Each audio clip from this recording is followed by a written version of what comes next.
So you sent out a video today that I thought was really cool. The message was essentially there's 700,000 alumni. There's alumni in need of help.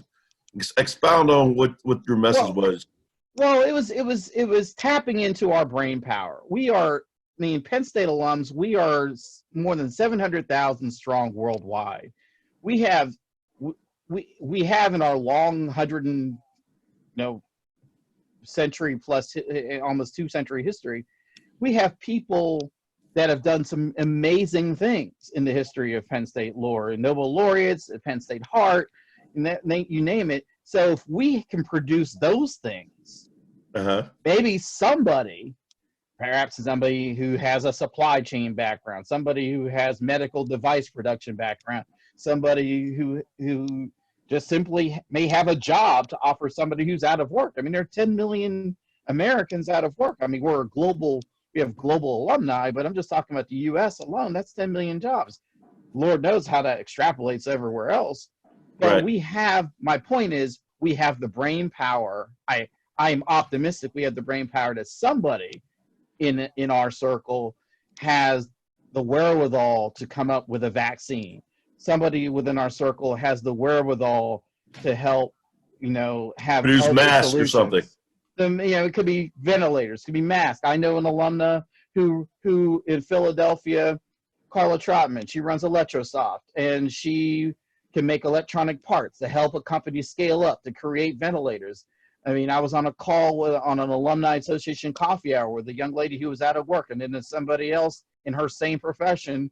It's like instantly we're already talking about making those connections. So I'm talking about using the strength and the power of the Penn State family to help one another. That's what you believe in that. You've experienced it. You have given of yourself, and I've done the same. And so many of us in Penn State, we believe in teamwork. Teamwork is a huge concept in the Penn State world. Let's make this happen for us and for the world around us now. I'm sure, and yes, there are people that are working at Hershey on a vaccine, and there's a fund set up to help that going, and there are other universities around the world that are all cooperating to try to make this race to a solution so we can get to a treatment. But that's my point. Ultimately, the video I released today, yes, I'm running for trustee. Yes, I want to vote. Yes, I would like to win. But it's so far important that we're dealing with life and death issues here. And whether I win or not doesn't matter if we don't have a solution to something that is literally killing tens of thousands of people at a clip. And that brings up the every lion counts. That's kind of like your platform, right? Yeah, it is. I mean, all 708,000 of us plus count, and the people that we serve count. And when we want to give access or affordability to a world-class university, we have to make sure they can afford it. And now we're in a very weird situation where it's not just about making sure if somebody has the resources, we don't know if they're going to have someplace to go to in a few months. They may have to stay at home. We have to rethink the whole formula of what it is to go to college. It's going to be just like we're doing now on Zoom, and that literally thousands of students throughout the 20-odd campuses of Penn State University are now displaced. But they're unified because we're doing this technology right now. So it raises questions of cost. The university is as I know it, I've been talking regularly to Dr. Barron and his team. This is not something where they had a huge pot of money sitting around to throw at. This is deficit spending practically to get this up and running. And now there's going to be a reconciliation at some point to say, okay, what happens when the new class wants to come in? Do they have the tuition? Do we have the resources to give them and lose them to other universities? Do we have the money in the university to pay the staff and the faculty and the administration? Do we have all of these things that keep a $6.8 billion corporation that is Penn State going? But we still have this, even in the midst of this crisis, we have an affordability crisis that's still underneath all of this. I don't claim to have the magic solutions to that, but I do know that, and you know this from having gone to school with me, I've been at this issue for 30 plus years. Right. The affordability of college for people. Yeah, affordability of college is something that I've been pushing for lobbying for, tuition freezes, transparencies of budget, open budget movement that I was a part of. Everybody remembers that, who was going to school with me. This is important. This is not a us against, the incumbent sort of thing, but it's just a matter of a track record. It's a matter of everybody's got to pull together. Everybody's got to think of this is a complex thing. This is not a simple thing. And we have to figure out a really hard, this is going to be some hard decisions that are going to be made down the line in terms of access. Who gets in, who doesn't get in? Can we get them the money they need? Where are they going to be? What's the whole ripple effect of operating this institution? Do projects get on hold? Something is going to give when this is all said and done. And that's just the affordability part of it. Right. Well, like when we were in school, we were a regional university, but now we are an international university. So it's not, I mean, it's hard to get into Penn State, much harder now than, especially if you're an out-of-state kid, right? Yeah, and then it's more expensive.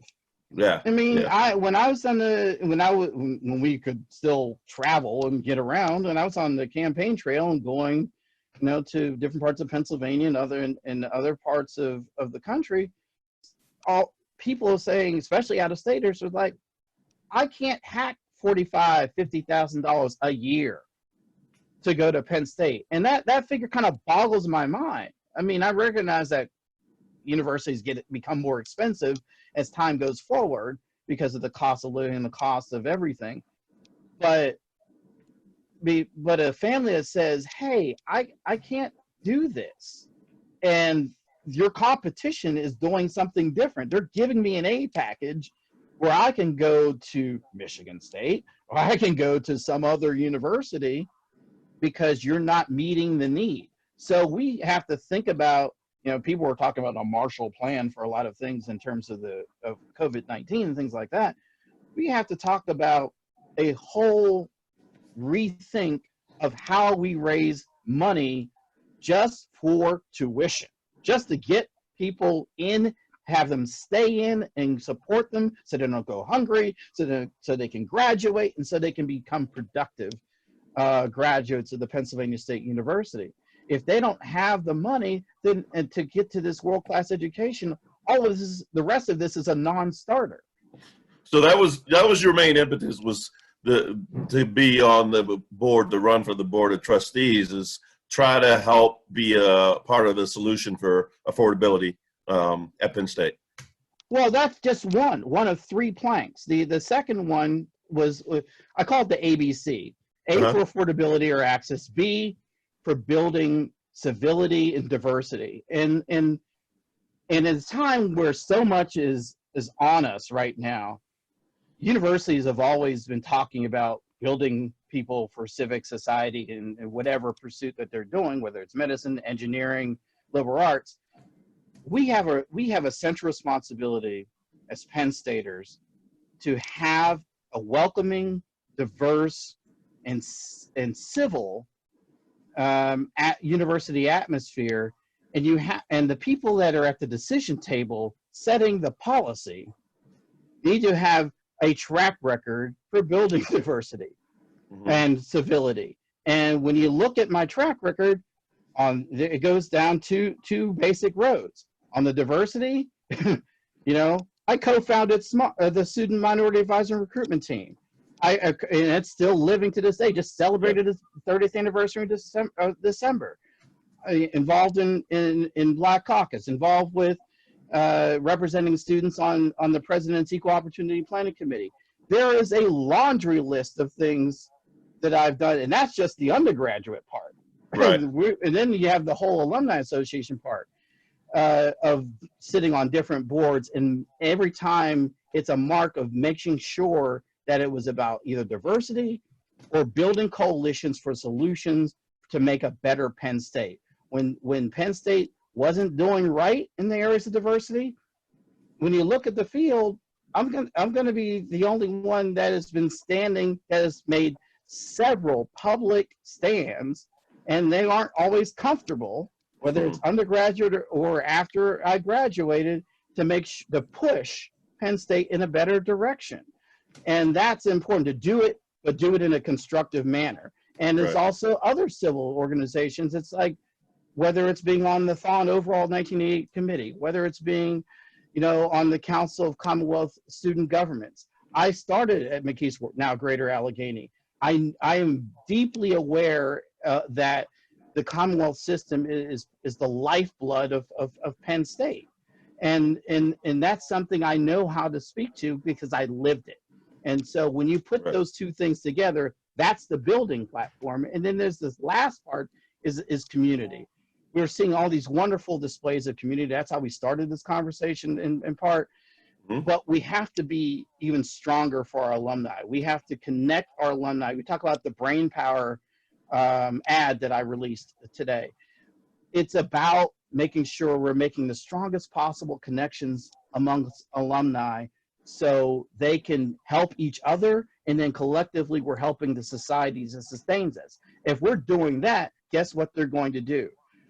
They're going to become successful, and they're going to give back to Penn State and perhaps make those resources available that gets us back to the affordability and access piece. So it's a big, lovely cycle. And if you want to have somebody at the trustee table who has served on the McKeesport Campus Advisory Alumni Board, or Belisario College Communications, and Alumni Council, and the Metro Washington, D.C. chapter, I've done the yard work to make sure that things grow. And so you want people at the table who've done the yard work.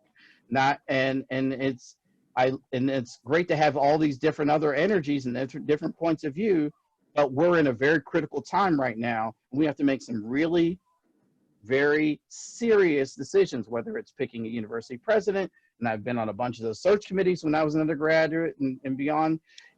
You have to have that experience, informed experience, to be at the table to steer us in the right direction going forward, especially with what we're going through right now. So what is, for those alumni who haven't been really tuned in, what is the process moving forward for the voting on the Board of Trustees? Well, technically you're supposed to automatically get a ballot if you have a good email address on file with Penn State. To double check that, you can go to my website, everylinecounts.vote.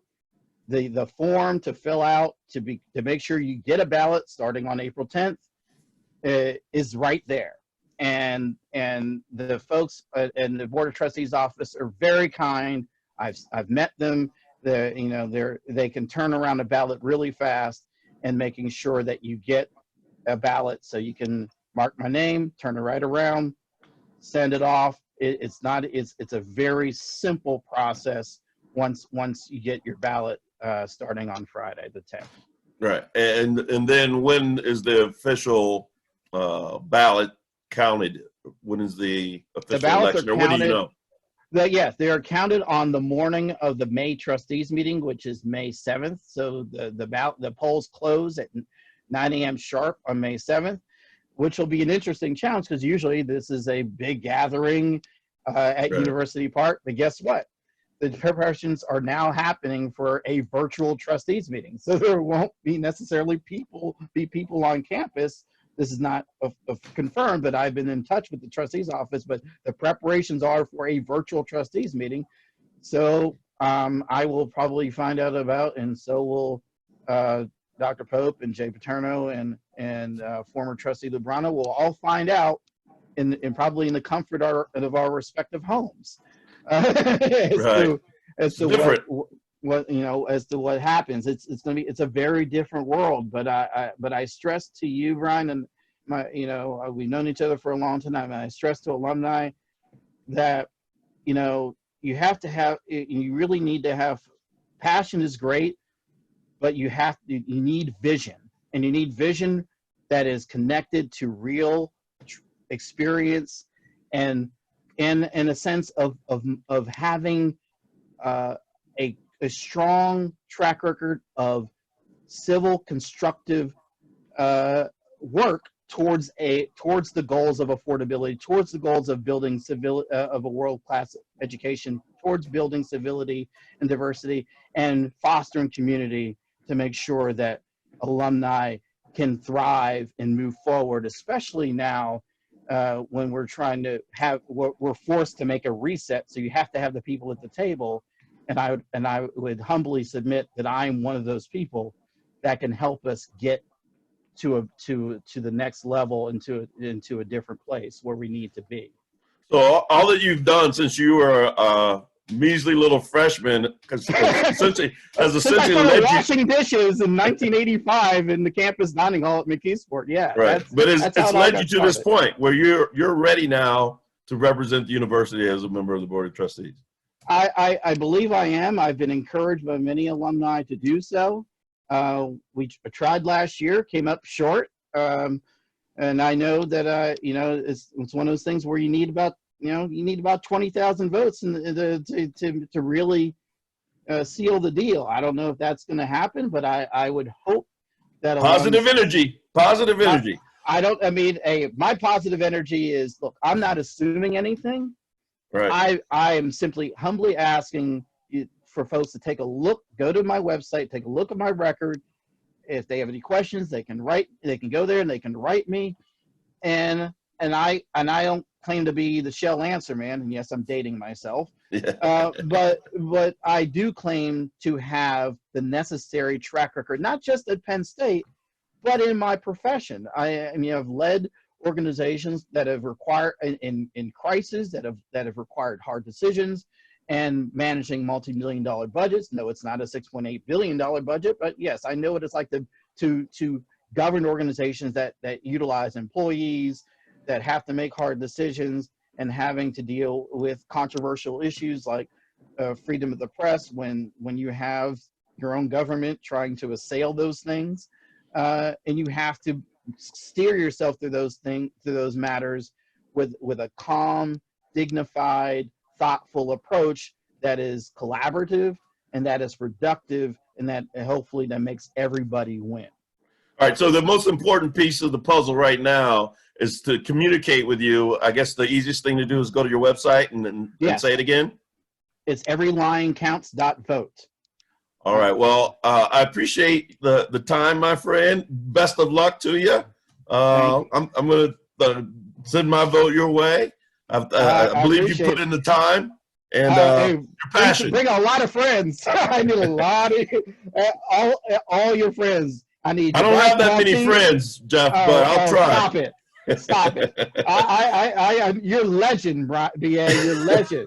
I need all the lettermen. I need all the people we went to school with. I need all of our mentors, all of the professors who are, and here's the one quick thing in terms of eligibility. People keep thinking, oh, I'm not a member of the Alumni Association. No, all you have to do is be a graduate of any degree, associates, bachelor's, good point, the graduate school, law school, the medical school. And even if for some reason you attended Penn State and it didn't work out for you and you successfully passed 2 semesters, you ended up transferring somewhere else, or you went on and opened up a new chapter of your life and never finished your degree, guess what? You're still eligible to vote. As long as you had that C average going out the door, go ahead and hit up Old Main through my website and see if you meet the criteria, and you too can be a part of this process, because that's a good point. Important.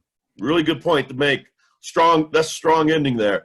Again, best of luck to you, man. And I think I'm going to see you as a board.